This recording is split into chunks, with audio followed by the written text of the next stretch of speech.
फैजाबाद जिले की एक रात की बात है। वहां के घाट रेलवे स्टेशन में कई सारे ऑटो ड्राइवर खड़े थे।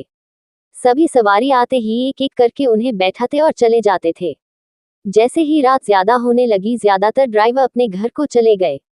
उसी रात दुर्गेश ऑटो ड्राइवर भी घाट रेलवे स्टेशन पर था। वो भी दूसरे ड्राइवरों की तरह घर जाने ही वाला था।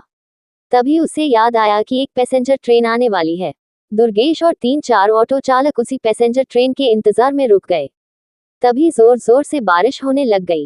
रात तो थी ही, लेकिन बादलों की वजह से चांद की रोशनी भी नजर नहीं आ रही थी। बादल गरजते और बिजली चमकती तो कुछ उजाला नजर आता, वरना अमावस्या से भी ज्यादा काली रात हो गई थी। कुछ ही देर में पैसेंजर ट्रेन आई। दुर्गेश को ट्रेन से एक खूबसूरत सी लड़की उतरती हुई दिखी, जिसके कंधे पर एक बैग और हाथ में एक सूटकेस था। वो लड़की सीधे दुर्गेश के पास गई और कहने लगी कि मुझे रामपुर जाना है। दुर्गेश ने कहा कि अभी बहुत रात हो रही है, इसलिए 700 रुपये किराया लगेगा। अगर आप सुबह जाएंगी तो मैं 200 रुपये में ही छोड़ दूंगा। लड़की ने जवाब दिया, मुझे अभी जाना है, आप ले चलिए, मैं पैसे दे दूंगी। दुर्गेश ने कहा, मैडम आप पहले पैसे दे दीजिए, मैं आपको सही सलामत घर तक छोड़ दूंगा। लड़की बोली, अभी मेरे पास सिर्फ 300 रुपये हैं, आप ये रख लीजिए, घर पहुंचते ही आपको बचे हुए 400 रुपये दे दूंगी। इतना सुनते ही दुर्गेश ने कहा, ठीक है मैडम, आप ऑटो में बैठ जाइए। कुछ ही देर में दुर्गेश ने उस लड़की को उसके घर के पहुंचा दिया। वो लड़की ऑटो से उतरी और घर के अंदर चली गई। दुर्गेश अपने 400 रुपये के इंतजार में खड़ा रहा। आधा घंटा बीत गया, लेकिन लड़की लौटकर नहीं आई।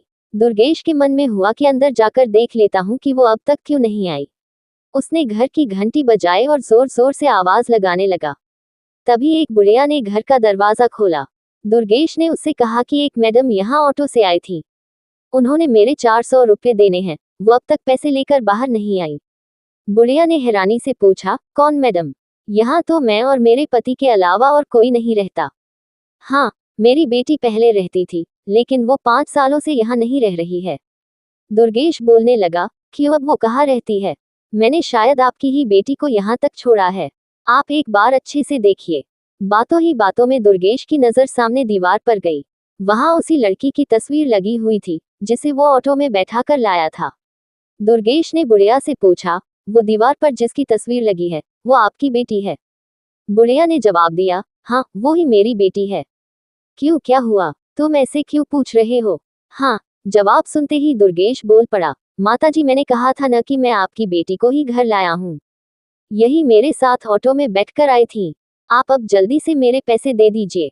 देखिए, सुबह भी हो गई है, मैं कब से यही खड़ा हूँ। बुढ़िया ने दुखी मन से कहा, बेटा ऐसा नहीं हो सकता। हाँ, ये मेरी बेटी है, लेकिन 5 साल पहले ये ट्रेन के नीचे आकर मर चुकी है। इसे तुम कैसे घर ला सकते हो? ये सुनते ही दुर्गेश के होश उड़ गए। वो तेजी से वहां से भागा। जैसे ही वो ऑटो के पास पहुंचा, तो देखा कि उसकी सीट में 400 रुपये रखे हुए थे। उसने वो पैसे भगवान के सामने रखे और मंत्र का जाप करते हुए आगे की ओर बढ़ गया। उसके मन में हुआ कि आज तो सवारी बैठाने और पैसेंजर ट्रेन के लालच में मेरी जान जाते जाते बची है। उस दिन से दुर्गेश ने रात को ऑटो चलाना ही बंद कर दिया। वो सिर्फ दिन के समय सवारी लाता व ले जाता और रात को घर में आराम से सोता है।